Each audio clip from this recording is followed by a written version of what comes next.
distributed nationwide, with roughly 980,000 already delivered. The devices are intended to host curriculum materials and other learning resources, but the minister says the government is taking steps to strengthen restrictions and ensure the tablets are used strictly for academic purposes. 1.3 million tablets was to be distributed across the country to all free senior high schools in the country, so that learners can have access to digital tools. I'm told that deployment of that is around 980,000. We are through GET Fund supporting the distribution across the country. But my attention this morning, Mr. Speaker, was drawn to the fact that many of the devices are not customized, and the students are using it for other purposes, including pornography, which is not acceptable.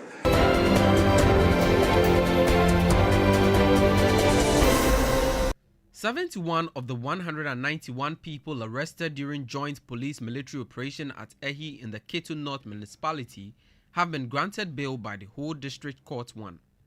The operation was launched following an attack on the Ehi police station by irate youth on November 12. The unrest began after police arrested a man accused of murdering another youth.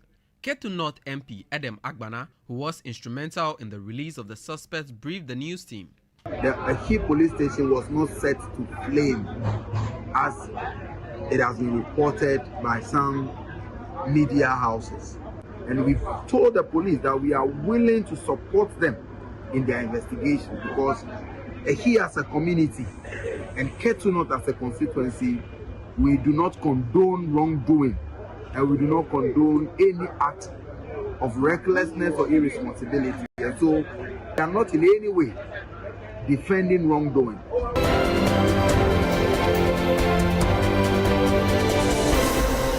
Residents of the Upper East region have been urged to take advantage of the upcoming gun amnesty period and surrender their illicit arms to the police. The call was made during a capacity building workshop for border security agencies in Paga. JB Asante is the acting director of policy planning, monitoring and evaluation at the Small Arms and Light Weapons Commission. We want to be able to put them in the position where they can easily detect when some people are trying to traffic these illicit arms or ammunition into the country, whether parts and components, either into the country or out of the country. They should be in a position to detect and be able to apprehend the people behind it, and should be able to investigate to make sure they also are able to prosecute them.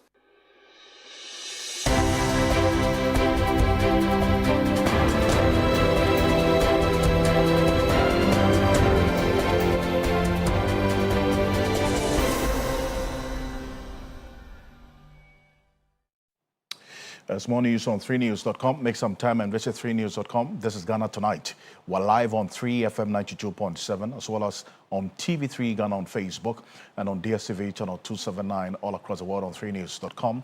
As always, brought to you by Flamingo Paint, Simply Superior, Sasso Insecticide Spray and Coil Tum Preko coming up next on Ghana Tonight. Minority Leader Alexander Apenyomaking lands in trouble as the Speaker sent him to the Privileges Committee for alleged contempt.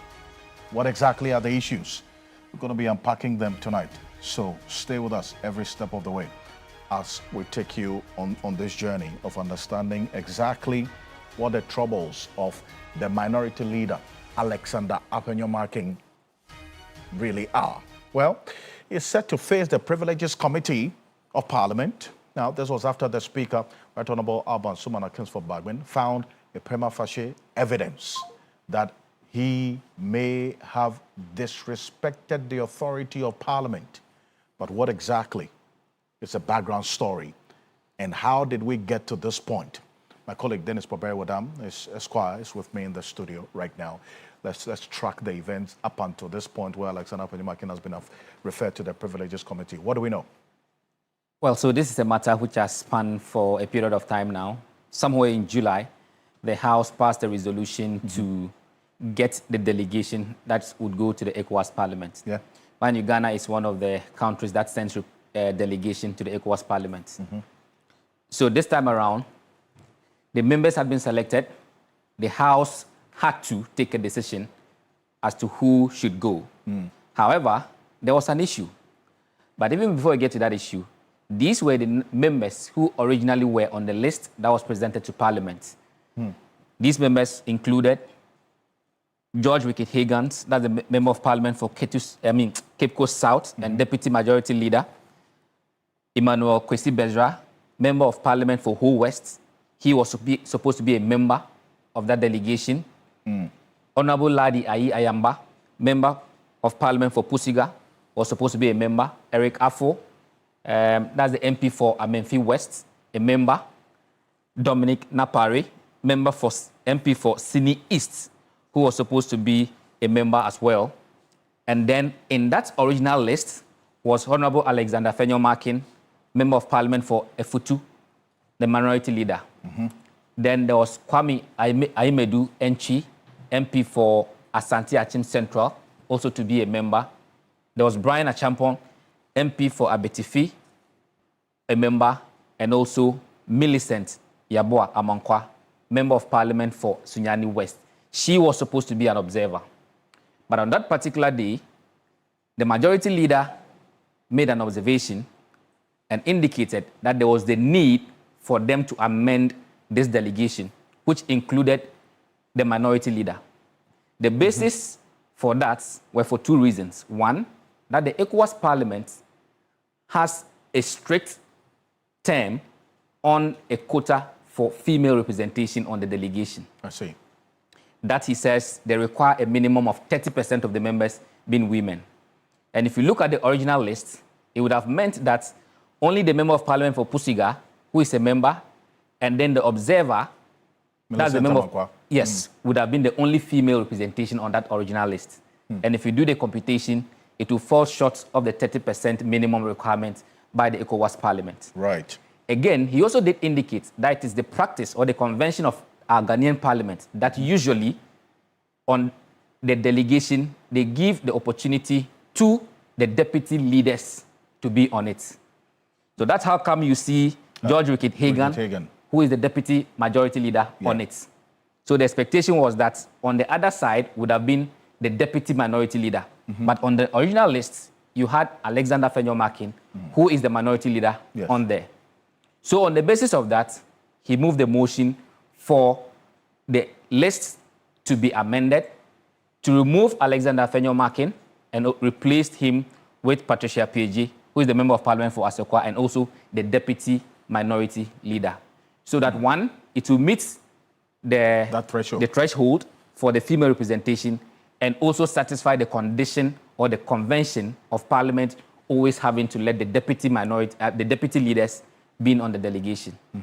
So that was the beginning of all the problems. There was a heated debate, but however, the resolution was passed and the Speaker had to reiterate who constitutes the delegation to the ECOWAS Parliament. In that, Alexander Fenyo-Markin was dropped. Right. Then fast forward to a few weeks ago, when the majority leader again raised a concern that despite Alexander Fenyo-Markin having been dropped from this delegation to ECOWAS, he attended a session of the ECOWAS Parliament meetings, for which reason he said that it was an affront on Parliament and that Parliament should take interest in it and possibly haul him before the Privileges Committee. And that's how come we hear the Speaker of Parliament today look into the matter, and according to him, on the face of it, there is a matter to be looked into for which the minority leader had to be referred to the Privileges Committee. Let's listen to the Speaker exactly what he said in respect of that matter when he made that referral. Having reviewed the complaint, the standing orders, and the governing principles, I am satisfied that the matter raised prima facie implicates the dignity and institutional integrity of this House. Pursuant to Order 34.1, I therefore refer the matter, the complaint lodged by the Honourable Member for Boko Central and a majority leader to the Committee on Privileges and Immunities for examination, inquiry, investigation and report to the House. The committee is directed to ascertain the relevant facts giving rise to the complaint, including the actions taken by the House and by the honourable member concerned. Review those actions taken within the framework of our standing orders and the applicable protocols of the ECOWAS Parliament. Determine whether the conduct, if established, constitutes contempt of Parliament or a breach of privilege under Orders 30 and 31A. Make appropriate recommendations to the House for its consideration. So this is the verdict of the Speaker. Now, let's understand why this even became an issue, especially because I recall that Patricia PJ responded. She put out a letter. Yes. Message that she was not interested in the entire, what she called was a plot. Precisely. Because when the the delegation was reconstituted, her name was in there, she issued a statement. And her statement was basically an objection that she was not even consulted in the first place for them to have included her name. To swap her with her leader. Swap Afenyo marking and have her replace Afenyo marking. And these are excerpts of the letter that she wrote. That respectfully, she writes to express her objection and decline to be included in the reconstituted list of Ghana's delegation to the ECOWAS Parliament. She says that she was neither consulted nor did she give her consent to be considered as a replacement for the Honorable Minority Leader Alexander Afenyo Markin. She goes on to say that she is particularly concerned that this development appears to be a calculated effort to cause division between herself and the Minority Leader Alexander Afenyo Markin, and that it is deeply troubling that contrary to the nomination that was advanced on the floor of Parliament without consulting her.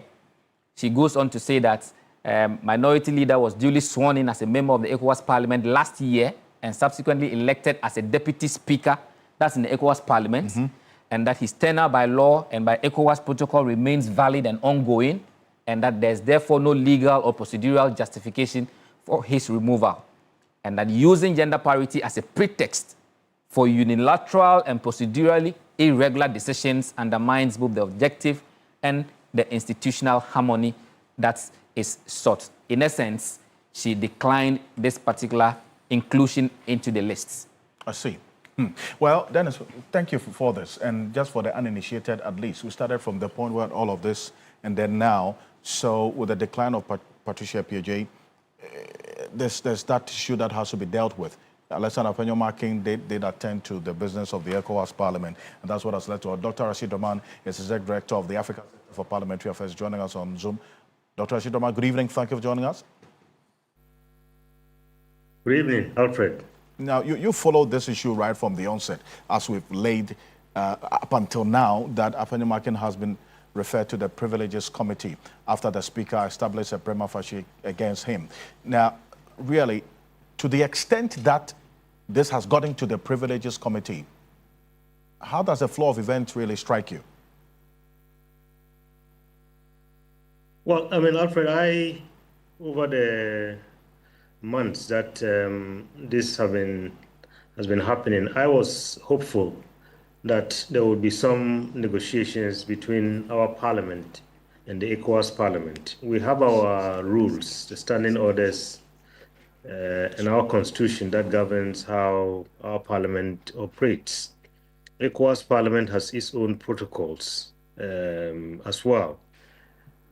We were faced with a situation where, we had to balance tradition and convention with, some realities. Over the years, I mean, according to tradition, as your correspondent has said, the leaders normally do not go as part of these delegations. I mean, that, I think, has been established practice over the years. In this particular instance, we are dealing with a completely different situation where the leader has been elected as a Deputy Speaker of the ECOWAS Parliament, and that is where the complication presents itself. And that is where I was hoping that, some diplomatic negotiations would have taken place to avoid us getting to this point. I don't know how much of that was done, how much conversation took place between our parliament and the ECOWAS parliament. Where we are now, I think this has implications beyond our country. I mean, this is going to,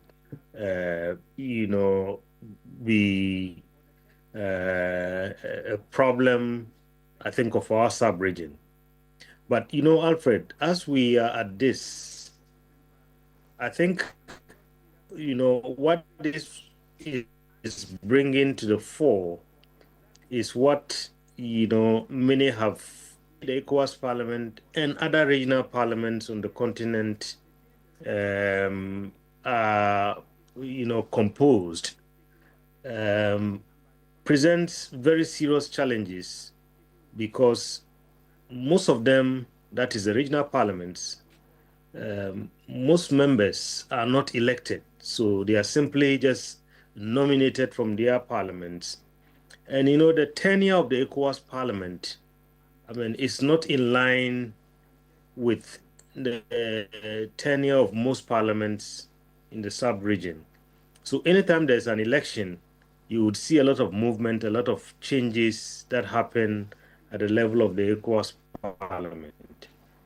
We have done a paper a few years ago proposing to the ECOWAS parliament how to enhance its powers, a stage where we have universal suffrage to elect members, or maybe some electoral college, as happens in the East African Legislative Assembly, where, each of the parliaments constitute an electoral college and elect their representatives from those countries to go to the regional parliament.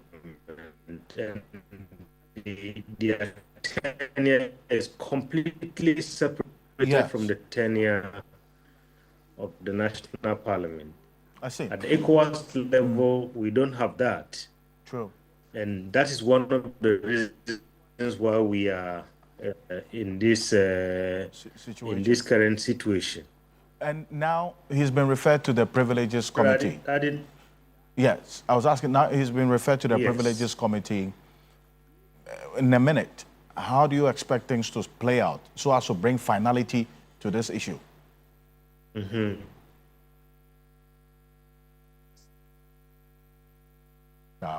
Unfortunately, I lost Dr. Rashid Draman there, a cranky connection. Well, I mean, part of the leadership of the House. Hello, Doc. Okay, so now that it's been referred to that Safana Markin has been referred to the Privileges Committee, what happens next? Dennis Paberodam, what do we know? What happens next after this? After today? Quick one. Well, so the committee now is seized with that mandate to look into the matter. The Speaker has given them the things to look out for, including even verifying the facts of the circumstances and eventually also making some recommendations. But what we do know from the law, and in fact from their own standing orders, is to the effect that, this is one of the possible outcomes if on the other side, for some reason, he's indeed found to be in contempt of Parliament. These are some of the things that they can do. When you look at Order 36 of the Parliament Standing Orders, it says that if a committee of privileges finds a member in contempt or in breach of privileges, Parliament may reprimand that member. It may suspend the member for up to 9 months, and it has the power to also expel. Now, when it comes to suspension, yes, a suspended member, that's the effect of the suspension on a member. That member will immediately leave and stay out of Parliament, the Parliament precincts. That member will forfeit all allowances for the suspension period, and that person has equivalent salary deductions if the person is also a minister, a deputy minister, or a deputy speaker. Now, when it comes to expulsion, this expulsion can only be valid if a 7-day notice of the motion to expel the person is given, and that this is supported by 2/3 majority of all members. So, of the many things that a 2/3 majority can do, this is one of the instances that you can use those numbers for this particular purposes. I see. So yes, these are some of the things that can happen in the event that a member of parliament is found to be in contempt of parliament. But of course, the committee can also return to forgive him, as we have seen in the past in the 8th parliament when some members were found, adverse findings were made against some members at the privileges committee, but at the plenary they decided to forgive them in respect of absenteeism and the like. That's Kennedy Japan, and also you have Ajwa and the likes as well. But you know what? It's one that we'll keep an eye on and see how things play out at the privileges committee of parliament. But this is Ghana Tonight. We're going to go for this quick break. When we're back, what's coming up next? We'll still stay with parliament because the education minister, the Honorable Haruna Idrisu, earlier today did make a rather worrying revelation. And that's what's coming up next, that the free senior high school tablets that were funded by the taxpayer distributed to students in senior high schools, about 1.3 million tablets distributed so far. They've uncovered that a number of them are using the tablets to watch pornography. So, what is happening? What is the weak link that led to this? We'll be back shortly after this quick break. I have some two gentlemen joining us for a conversation. Stay with us.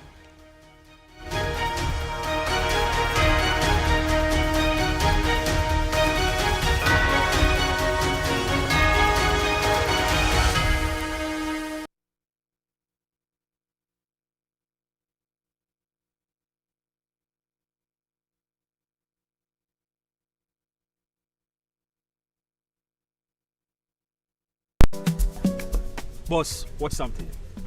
1, 2, 3. Champignon. Whoa, title. They see ahead like a prophet. Oh, Charlie, I just enjoy the game. No be boss that. Ala chairman. Kai, this gathering just leveled up. Coming to test your luck again? Just here for a good company. My boss, away. This is what I bring to the moment. Weddings, parties, funerals, and gatherings like this. This is original Amegabites. Wow. For your gatherings, there is original Amegabites. Original Amegabites.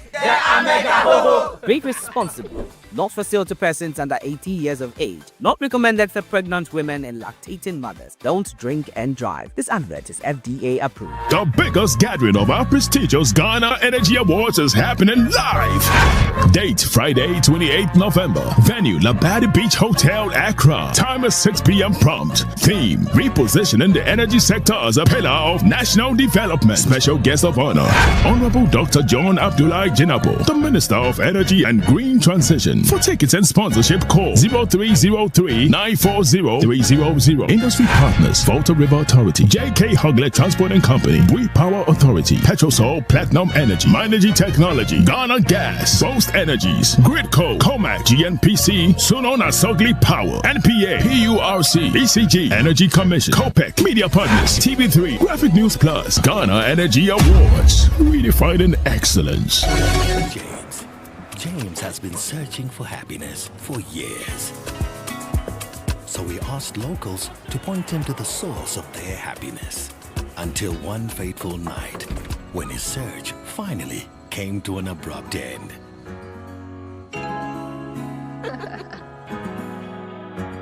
Find your happy place with GoTV. Get GoTV to enjoy a wide range of shows for the whole family. GoTV. Love it. It's that time of the year again, and you've waited for long. The deals are back. The excitement is real. It's Franco Black Friday. At Franco, we believe in quality, affordability, and convenience. This Black Friday is made easier than ever to upgrade your home and lifestyle. From 24th to the 28th of November, enjoy up to 40% discount on a wide range of premium electronics and home appliances. From smartphones and accessories, smart televisions, air conditioners, washing machines, refrigerators, freezers, microwaves, blenders, gas and stoves, gas and electric stoves, CCTV cameras, and many more. Visit any of our Franco retail shops nationwide. or shop seamlessly from our Franco Trading app, available on Google Play Store or Apple App Store. Don't miss out on the Franco Black Friday sales. Exceptional products, unbeatable prices, trusted service. Franco, the home of quality electronics and home appliances.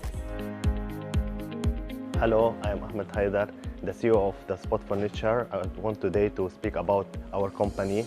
We have all the products for the house and for the office. You have the living room, dining rooms, bedrooms, office furniture, starting from tables to chairs, center tables, wooden center tables. We have carpets for your office, for your living room, for your bedroom, all very nice designs. If you need furniture for your homes, your offices, schools, churches, even if you are somebody, a photographer who loves to take pictures with beautiful furniture, I would advise that you come to the Spot Furnitures.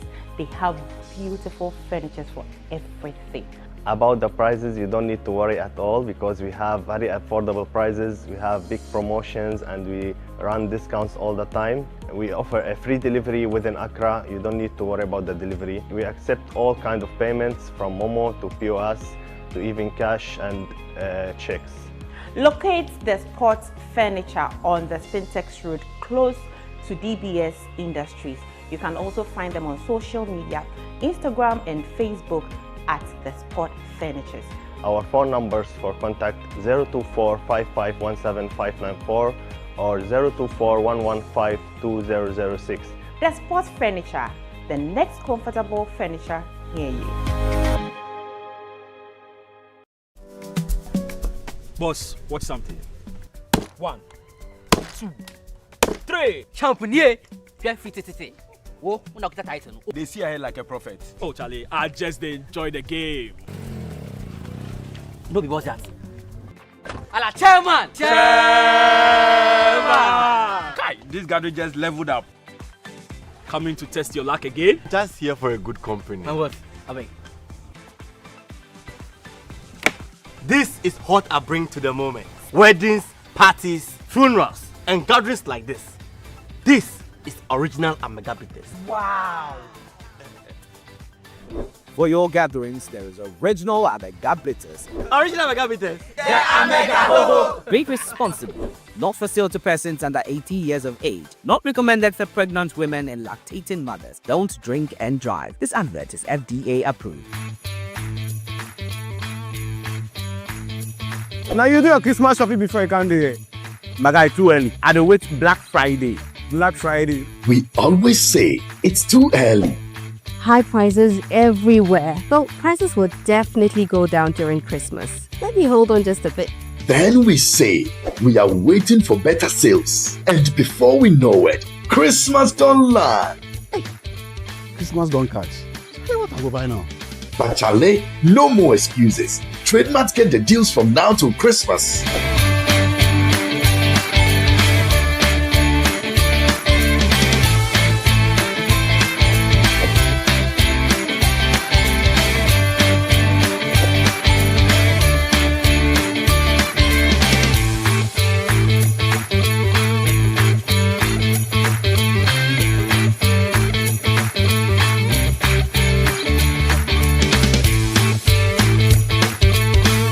Trademarks, no launching, just deals.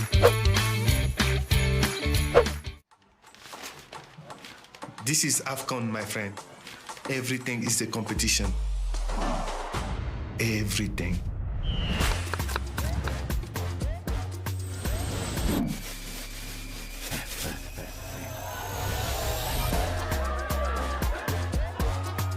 Join our family for AFCON Morocco 2025 from 21 December to 18 January. Available on DSTV and GoTV.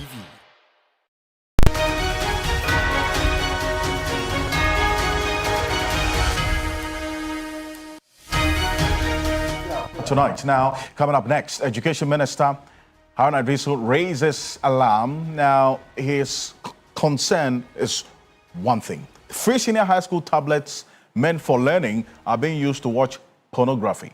Now, we look at the lapses and what really must change beyond the concern or the lamentation about this particular issue. But earlier today, Education Minister Aaron Idrisu disclosed that some senior high school students are using the government-issued tablets to access pornographic content.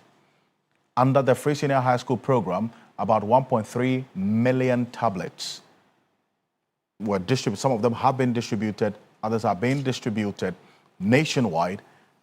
But 980,000, we understand, have already been delivered out of the 1.3 million that is in total.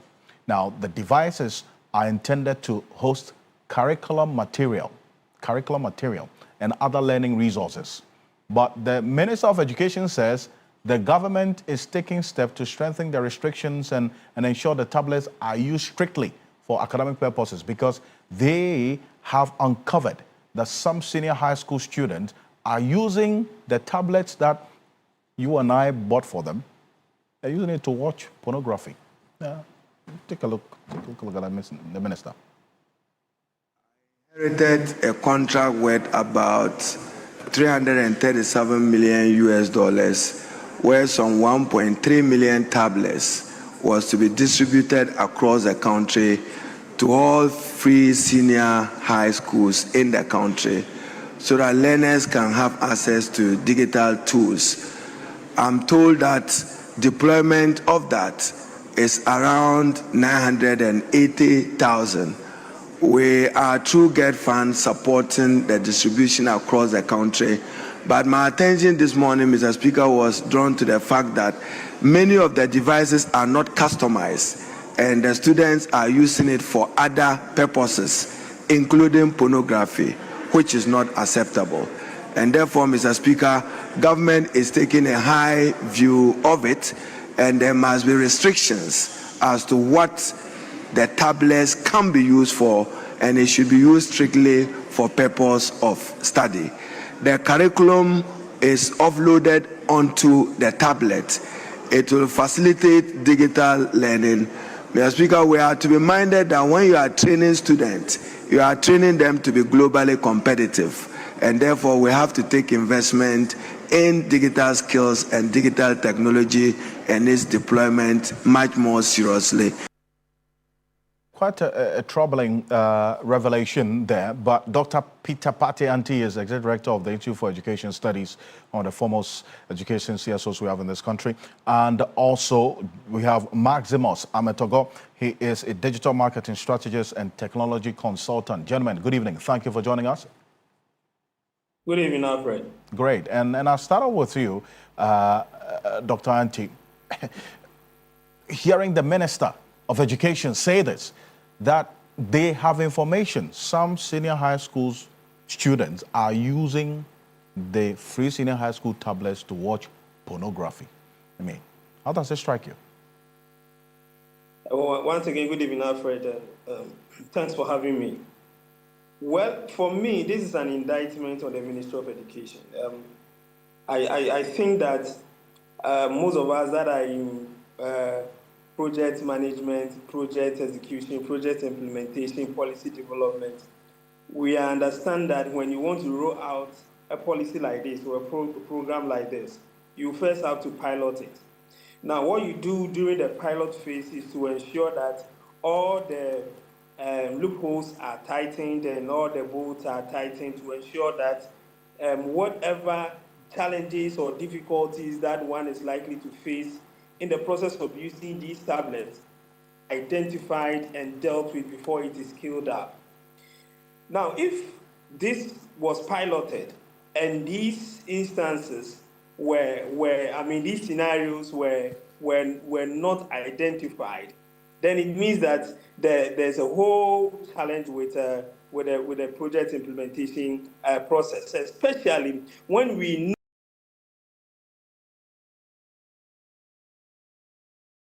know that as parents, even in our small households, we try to control how our kids use digital devices, because we know that when this particular digital device is left in the hands of the child, the children are naturally created to be creative, so they would want to explore, and they might end up in certain platforms or on certain pages that they are not supposed to be. But so it is the duty the word of the one be developing this process to ensure that these restrictions are embedded within the framework of the tablet that is being distributed. So if the ministry didn't do this, then it means that this is a big indictment on the Ministry of Education, and I feel very worried that in this time and age where students are using digital devices to advance their knowledge and ensure that they are globally competitive, in our country, we were not able to guide our students to use the tablet to do same, but on the contrary, they are using it for other purposes such as pornography. This is a big shame to us. I say, I don't know the scale at which this is happening. He didn't give the full details of, how widespread the situation is. But then again, I was just coming to a point. Alfred, okay, you make your point. If the Minister of Education says that the students are some students are using, it means that it has come to his attention. Indeed. And it will not be a 1 or 2 or 3 He indicated incidents. that, yes. It might be something that is widespread. True. That is why the Minister of Education has been informed. He indicated, you're right, he indicated that it has come to his attention as of this morning. It was this morning that he got that information. So who should bear the burden of this lapse or this act of omission or irresponsibility? Is it the GES?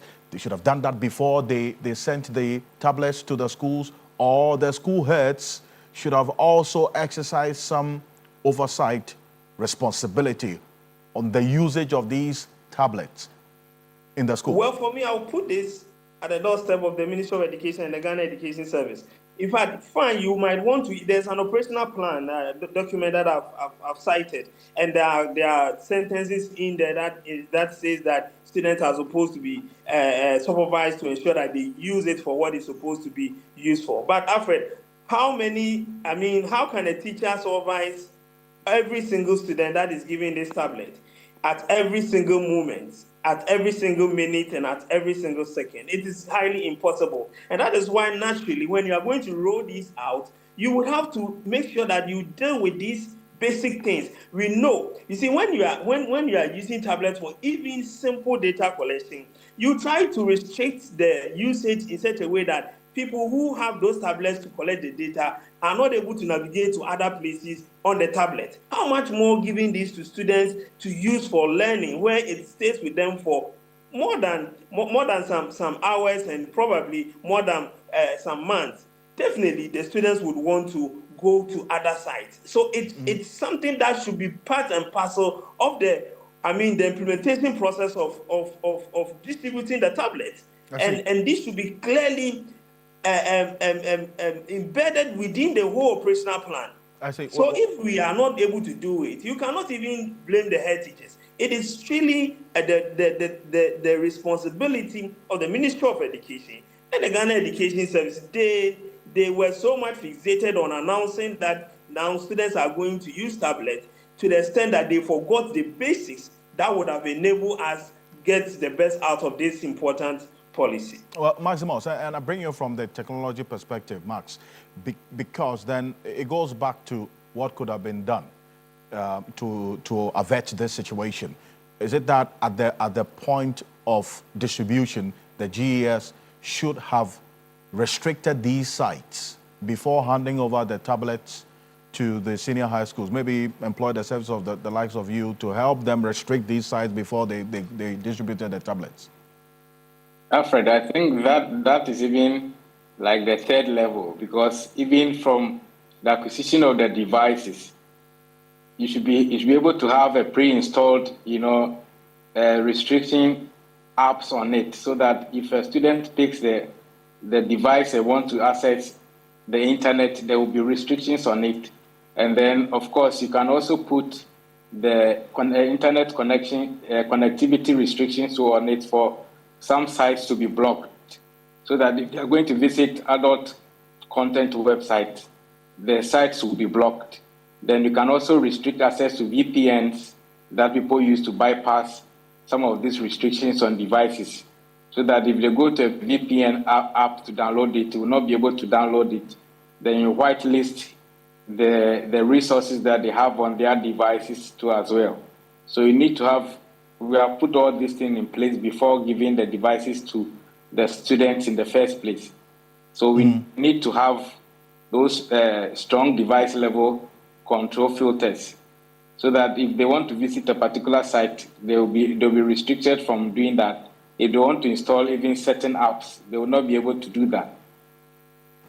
And then classroom monitoring also is needed. So if the students want to use the device, if you're giving it to the students, are you going to give them internet access? And now a lot of the secondary school also have like free Wi-Fi. Are you going to restrict them as to when they can have access to those Wi-Fi and when they can use those devices physically? Because if you don't restrict access to the device or give them some time schedule as to when and how they can use the devices, they will abuse it. So for me, for the minister to even mention that the means implementation was done poorly, that they should have considered all these things from the beginning, from the time the devices were acquired, even who even thought of the whole idea of giving the devices to the students. What goes onto it, what apps must be installed, what content are you going to put on it, and why content must be offline, because some of the content can be offline and they don't need internet for them to even have the ideas or the itch that they want to scratch by going online. So those are some of the things they should have done. I see, but is the concern really about, the government purchased free tablets, I mean, that we, the taxpayers, funded, being used to watch pornography, or the bigger situation about the students actually having access to this adult content? Because we've had some news, not too distant past, that some of the students have their mobile phones, smartphones with them, they access these pornography sites anyway. So is the sentiment really about the fact that is government tablets that is being used to watch pornography? That's really a negligible aspect of the bigger picture, isn't it? It is not, because some of these things is habits that they build over time. So if they are using their phones, it means that the schools must also play a role, because I know secondary schools, they are not allowed to use devices in the schools. So if students have mobile phones, it means you must have a monitoring system to be able to prevent them from having those devices, for which reason they will develop the habit to even extend it to government provisioned devices, like the tablet that they've been given. So for me, I think the school must have a monitoring system to monitor the students from using these technology devices, since we've agreed not to give to them to use in schools. So for me, I think that's the basic thing. Right.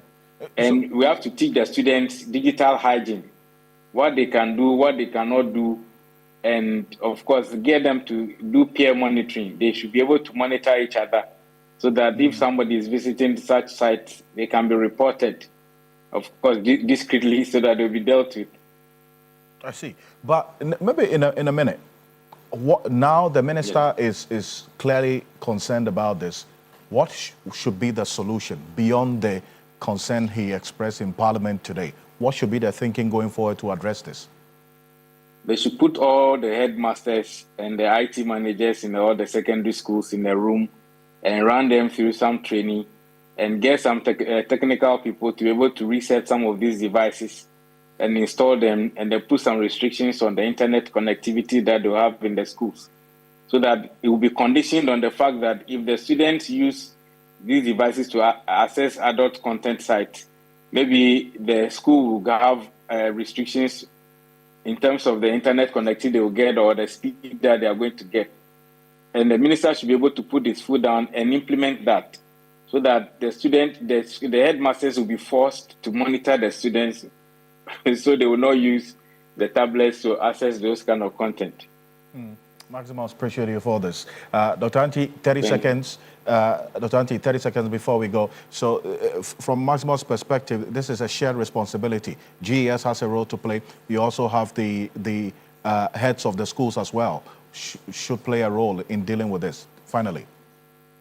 Well, I agree with him, but I think that the ministry would have to take the lead in this, ensure that the tablets are are restricted, as we are saying. And then we can talk about one or two supervision from the school authorities. I also suggest that the tablet setting should be made in such a way that if students visit a particular site that is not supposed to, he or she is not supposed to visit, the tablet can lock and will need the assistance of the IT teacher in the school to be able to unlock. Right. That will bring that student to the authorities' notice, and they will know that this student wanted to bypass the system to do other things. These are things that the IT people can easily do, and with good project management and implementation system, we shouldn't be having this discussion at all. Flawed procurement is one of the issues that you raise. I thank you so much for joining us. Dr. Peter Patianti is Executive Director of the Institute for Education Studies, and to you as well, Maximus Ametogo is a digital marketing strategist and also a technology consultant. Thank you, gentlemen. And we're back after this quick break. Coming up next, Kpandai Member of Parliament Matthew Nyendam gets a lifeline. Speaker Bagwin says there's no legal basis to unseat him, at least not for now. What does this really mean? Stay with us.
welcome back. This is Ghana Tonight.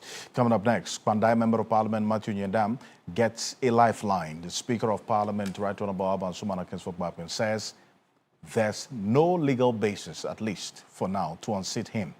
Now, what does this really mean for the issues at stake? But first, let's take a listen to the Speaker deliver his position on this matter, which has been a topical issue in Parliament over the last at least 48 hours gone by. Take a look. The ruling of the Tamil High Court was delivered on the 24th of November 2025. The statutory 7-day stay therefore remains in force until 1st December 2025. During this period, the High Court's ruling cannot form the basis for the Speaker to instruct the clerk to notify the Electoral Commission that the Kpandai seat is vacant. He further directed the member to participate in proceedings.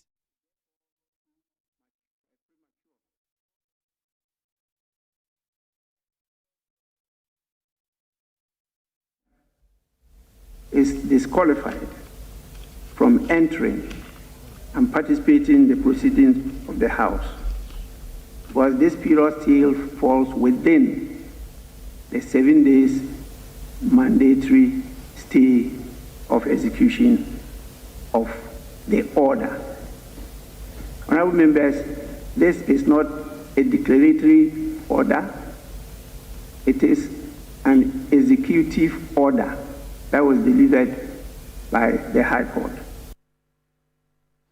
Well, so as we do know, the Member of Parliament in question has filed a motion, as a matter of fact, as to stay the execution of this particular decision of the court 3 days ago. The Speaker was clear, and there's been some inconsistency in this reporting of the Speaker's pronouncement earlier today. It's not just about the 7 days mandatory period. The Speaker did indicate, and that's the point tonight that we captured, it's going to be on the screen, that beyond the initial 7-day statutory period or stay, the filing of a stay application may yet introduce an additional layer that may prevent changes to the member statute, or the status, I beg your pardon, within the meaning of Article 97 and 99 of the 1992 Constitution. So the Speaker is quite clear that beyond this 7-day period, after sometime next week, there's going to be a situation, because then we're still now going to wait to see when the court will, as it were, set the date to hear this application for stay of execution. That also introduces this other layer that the Speaker has referenced in there. Well, for the Member of Parliament, he's done his bit by filing this stay of execution of this particular ruling. But beyond that, what happens after that is out of his hands. That's why you have some of the lawyers within the NPP raise questions about what's going to be happening next after the next 7 days, as we wait to see and hear what the courts will say. But this is one that we're keeping an eye on, especially because of the position that both parties have taken, both in Parliament and outside of Parliament. I'm Alfred Conce. Join the New Day team tomorrow morning for some more on this and other issues on 3FM 92.7. Join the Sunrise team as well. Have a good night. Ghana Tonight is brought to you by Flamingo Paint. Superior